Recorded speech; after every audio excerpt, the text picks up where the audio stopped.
Bismillahirrahmanirrahim. Assalamualaikum warahmatullahi wabarakatuh. Selamat pagi, salam literasi untuk sahabat literasi semua yang ada di rumah dan ada di sini. Alhamdulillah, pada kesempatan hari ini kita kembali lagi di podcast Sahabat Literasi Institut Agama Islam Cirebon. Dan pada kesempatan kali ini saya, Sanudi, sebagai host akan memandu jalannya acara podcast Sahabat Literasi Institut Agama Islam Cirebon. Dan Alhamdulillah, saat ini kita sudah kedatangan narasumber yang luar biasa. Salah satu dosen kebanggaan Institut Agama Islam Cirebon, dosen pengampuh mata kuliah Ilmu Falak, Bapak Rizaluddin SHI MH. Assalamualaikum Pak. Waalaikumsalam warahmatullahi. Alhamdulillah. Bagaimana kabarnya Pak hari ini? Alhamdulillah sehat, baik. Alhamdulillah. Tadi selama perjalanan ke sini ada kendala? Alhamdulillah tidak ada, sedikit ngantuk tapi alhamdulillah. Alhamdulillah. Just info for sahabat semua ya, Bapak Rizaluddin ini datang dari luar kota, Masya Allah, dari Majalengka, menyempatkan di sela-sela kesibukannya mengisi untuk menjadi narasumber di acara podcast Sahabat Literasi Institut Agama Islam Cirebon. Kami ucapkan banyak terima kasih Pak. Ya, sama-sama. Pada kali ini podcast Sahabat Literasi ingin mengangkat tema tentang ilmu falak dan ruhyatul hilal Pak.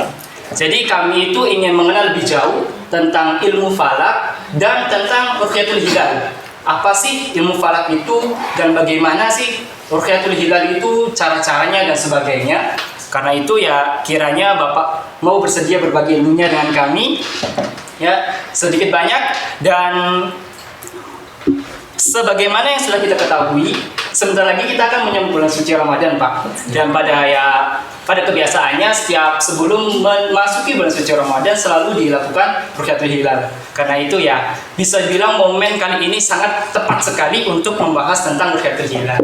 Nah, untuk pertanyaan pembuka nih Pak, mungkin masih banyak atau beberapa dari sahabat literasi itu yang belum tahu, belum mengerti, belum mengenal tentang apa sih ilmu falak itu Pak. Apakah ilmu tentang memalak ataukah ilmu tentang yang berkaitan dengan puasa salak? Wah, kayaknya masih banyak yang belum tahu nih Pak. Coba bisa dijelaskan apa sih ilmu falak itu Pak? Assalamualaikum warahmatullahi wabarakatuh. Waalaikumsalam warahmatullahi wabarakatuh. Ya, terima kasih saya sampaikan kepada teman-teman literasi semuanya, wabil khusus kepada Mas Sanudi atau Sandi yang pada kesempatan kali ini sebagai host di acara podcast kali ini. Jadi betul apa yang disampaikan oleh host tadi dalam rangka menyambut bulan suci Ramadan. Ini kalau bahasa penceramah itu orang-orang ahli falak atau yang kompatibel dalam bidang ilmu falak ini lagi rame-ramenya acara. Banyak undangan. Banyak job ya Pak? Banyak job. Jadi lagi rame-ramenya gitu ya.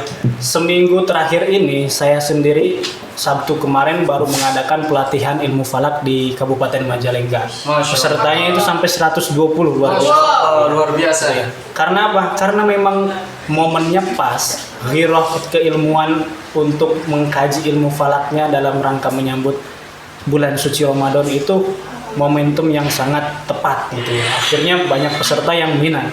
Walaupun ketika datang mereka masih bertanya-tanya ilmu falak itu sendiri apa gitu ya. Apakah ilmu tadi malak gitu ya. Kalau Sunda, orang Sunda biasanya itu kesusahan bilang F. Jadi ilmu falak itu jadi ilmu palak. Iya itu Pak. Konotasi maknanya sudah lain gitu ya. F menjadi P gitu ya. Kalau palak itu kan jadi negatif gitu ya. Orang-orang palak itu kayak preman jadinya malah memalak. Tapi ketika ilmu falak, nah disinilah pentingnya segala sesuatu itu diawali dengan perkenalan gitu ya. Kita kenalkan terlebih dahulu gitu ya. Ilmu falak itu apa? Jadi simpelnya untuk memahami definisi ilmu falak itu yaitu ilmu yang mengkaji tentang peredaran benda-benda langit, khususnya bumi, bulan, dan matahari. Jadi yang kita kaji dalam ilmu falak itu ya orbit-orbit peredaran bumi, bulan, dan matahari. Tujuannya untuk apa? Untuk mengetahui konversi hasil waktu untuk di daerah bumi itu sendiri. Contoh misalnya gini. Misalnya di dalam peredaran bumi, bulan, dan matahari itu kita menghasilkan salah satunya waktu sholat ya, Iya. seperti itu. Itu kan luar biasa gitu ya. Kalau melihat dari fenomena atau redaksi-redaksi Al-Quran, hadis serta ijma para ulama, justru berbicara tentang waktu sholat itu kan semuanya berbicara tentang fenomena alam. Tapi sekarang kita sudah dipermudah, sudah dipernyaman dengan adanya jadwal waktu sholat. Jadi secara definisi gampangnya itu ilmu falak itu ilmu yang mengkaji tentang peredaran benda-benda langit, seperti itu. Jadi secara intinya ilmu falak itu ilmu yang mempelajari tentang benda-benda langit secara keseluruhannya, Pak. Ya betul gitu ya. Nah, untuk pembagiannya sendiri, Pak, apakah ilmu falak itu memiliki cabang-cabang keilmuan? Kalau misalkan ada, bisa disebutkan apa saja, Pak? Ya baik, terima kasih. Jadi saya nyambung, ilmu falak ini ilmu yang mengkaji tentang peredaran benda langit, termasuk ilmu yang langka gitu ya, dan bahkan sampai sekarang ini hampir punah gitu ya. Kenapa? Coba sedikitnya kita melihat gitu ya, berapa banyak pondok pesantren yang masih mengkaji tentang ilmu falak. Lihat aja gitu ya, berapa banyak gitu ya. Sudah semakin sedikit ya, Pak? Sedikit sekarang gitu ya. Kemudian berapa banyak juga orang yang betul-betul paham tentang ilmu falak gitu ya. Betul-betul paham nih bahasanya, bukan sok paham atau ikut-ikutan bahasanya gitu ya. Jadi sudah sedikit orangnya yang mengkaji. Bahkan kalau sekarang ini berapa banyak orang yang hanya tertarik aja gitu ya, tidak memahami tapi tertarik, simpatisan gitu ya. Tidak mendalami secara lebih dalam ya? Ya, itu sudah sangat sedikit gitu ya. Makanya kajian-kajian tentang ilmu falak ini penting juga disampaikan. Untuk apa? Untuk menarik kembali minat gitu ya. Jadi secara garis besar nih, ilmu falak itu pertama membahas tentang arah kiblat. Gitu ya. Kajiannya itu di dalamnya tentang arah kiblat. Sebagaimana kita ketahui, arah kiblat itu kan menjadi syarat sah sholat, betul ya? Betul ya. Kalau misalnya kita melakukan sholat tetapi arah kiblatnya salah, itu kan nggak sah, gitu ya. Itu yang pertama. Makanya wajib ada orang yang mengetahui bagaimana cara menentukan arah kiblat itu, fardu kifayah bahasanya seperti itu. Kemudian yang kedua, kajian juga dalam ilmu falak itu mengkaji tentang jadwal waktu sholat. Inna sholata kanat 'alal mu'minina kitaban mauquta. Kita diwajibkan sholat 5 waktu itu waktunya sudah ditentukan gitu ya. Tidak sembarangan kita lagi semangat nih saya mau sholat zuhur. Nggak bisa seperti itu. Harus sesuai sama waktunya, Pak? Iya, harus disesuaikan gitu. Wah, saya kesiangan nih bangun paginya gitu ya. Wah, sholat subuhnya nanti aja lah setelah saya sadar. Kumpulkan nyawa dulu misalnya. Gitu. Kan nggak bisa seperti itu. Waktu-waktunya sudah ditentukan. Nah itu makanya dengan hadirnya ilmu falak, yang kedua ini juga mengkaji tentang awal waktu sholat. Yang ketiga juga kajian dalam ilmu falak ini adalah bagaimana menentukan awal bulan Qamariyah. Jadi di masyarakat, khususnya kita pada umumnya gitu ya, tanggal yang sering kita gunakan itu tanggal miladiah atau tanggal masehi gitu ya. Adapun untuk tanggal Qamariyahnya itu sering kita lupakan. Padahal untuk patokan beribadah, puasa, kemudian beribadah haji dan lain sebagainya, ibadah-ibadah sunnah itu kan menggunakan tanggal Qamariyah gitu ya.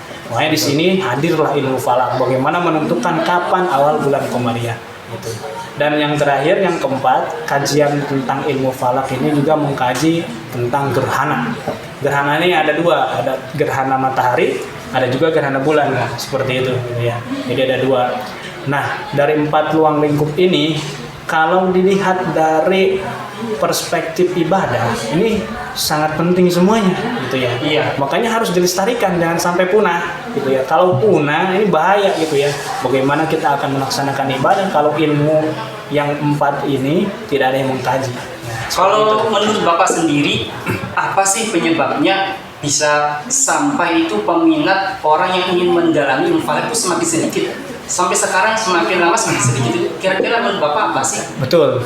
Jadi mindset orang ketika mendengar kata ilmu falak itu susah. Oh, ilmu yang susah ini. Lebih susah dari matematika. Ya. Berarti ada hitung-hitungan, Pak? Oh iya, di dalamnya ada hitung-hitungan gitu ya. Lebih susah dari matematika. Matematika saja saya sudah kesusahan, apalagi ilmu falak. Mindsetnya seperti itu. Karena apa? Karena dulu ketika kita belajar ilmu falak itu yang dikaji atau alat yang kita gunakan untuk mengkaji ilmu falak itu tidak secanggih, tidak senyaman sekarang gitu ya. Dulu alat hitungnya aja misalkan punten-punten gitu ya. Alat klasik dulu untuk menghitung itu namanya rubu mujayab gitu ya. Seperempat lingkaran gitu ya. Itu alat untuk menghitungnya aja gitu. Bukan kalkulator seperti sekarang nyaman kita ya, seperti itu. Kemudian alat hitungnya juga termasuk logaritma. Wah, itu luar biasa ribetnya gitu ya. Makanya orang, waduh, dengan hidup aja sudah susah seperti ini, ngapain susah-susah lagi katanya gitu. Nah, maka dengan hadirnya ilmu pengetahuan, berkembangannya teknologi, sekarang sebetulnya mindset itu sudah harus dihilangkan. Ini ilmu falak itu mudah sekarang itu. Sudah Kenapa? Sudah dipermudah dengan teknologi. Alat hitungnya kita punya kalkulator, gitu ya. Gak usah bingung-bingung lagi logaritma itu seperti apa, gitu ya. Gak usah bingung lagi, gitu. Jadi sudah dipermudah, harusnya mindsetnya dirubah, gitu. Tadi sempat Bapak jelaskan dalam ruang lingkup ilmu falak itu ada membahas tentang cara menentukan arah kiblat, tentang cara menentukan awal bulan Komariah, dan menentukan awal sholat, dan tentang gerhana. Ya, nah, di Indonesia sendiri ada bisa dibilang masalah ya Pak. Ada perbedaan pendapat tentang arah kiblat. Ada yang menghadap ke barat secara lurus, ada juga ada yang menghadap ke barat daya. Apakah itu yang menyebabkan seperti itu?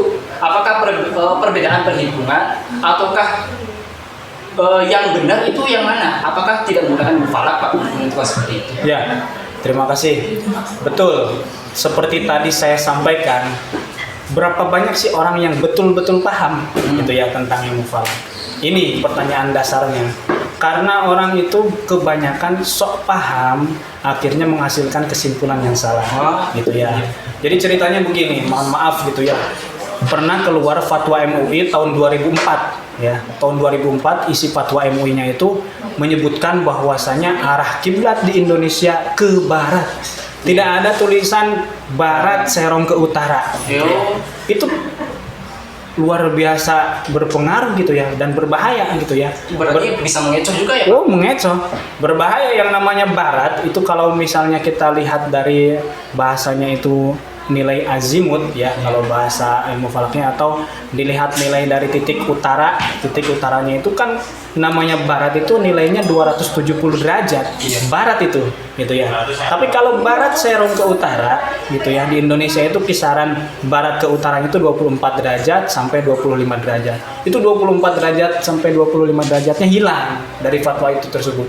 Makanya fatwa yang tahun 2004 itu banyak dikaji oleh orang-orang ilmu falak, khususnya di Wali Songo gitu ya, menjadi penelitian skripsi, akhirnya direvisi gitu ya. Ternyata kenapa bisa menyimpulkan fatwa MUI mengeluarkan fatwa arah Indonesia kiblatnya ke barat, itu ternyata ketika merumuskan fatwa tersebut tidak mengundang orang-orang yang kompatibel dalam bidang ilmu falak, akhirnya menghasilkan sesuatu yang salah. Sekelas MUI saja punten-punten gitu ya bisa salah, namanya juga manusia gitu, ulama juga ya pernah salah gitu ya. Namanya juga manusia, bukan hanya orang-orang yang di bawah saja gitu ya, tapi namanya manusia tidak luput dari yang namanya salah. Sampai saat ini sudah diperbaiki? Sudah, fatwanya sudah diperbaiki, diperbarui, direvisi lah seperti itu. Akhirnya ketika sudah diperbarui tersebut, mulai booming ya ilmu falak itu, mulai booming kembali gitu. Oh, nggak sembarangan ketika menentukan arah kiblat itu, harus betul-betul memanggil yang ahlinya gitu. Seperti itu. Terima kasih. Ada satu pertanyaan lagi Pak, tapi nanti jangan dijawab dulu ya. Oke, siap. Tentang salah satu cabang ilmu falak yaitu astrologi Pak. Ada yang mengatakan kalau astrologi itu ilmu untuk meramal. Ya. Nah, menurut Bapak nanti pendapatnya itu apakah boleh kita mempelajari astrologi? Tapi jangan jawab dulu Pak. Siap. Jadi kita kembali lagi setelah break ya. Jadi buat sahabat literasi semua, tetap pantengin terus channel kami, jangan kemana-mana. We'll be back, oke? Sahabat literasi, salam literasi, ciptakan sejarahmu dengan tulisanmu. Terima kasih.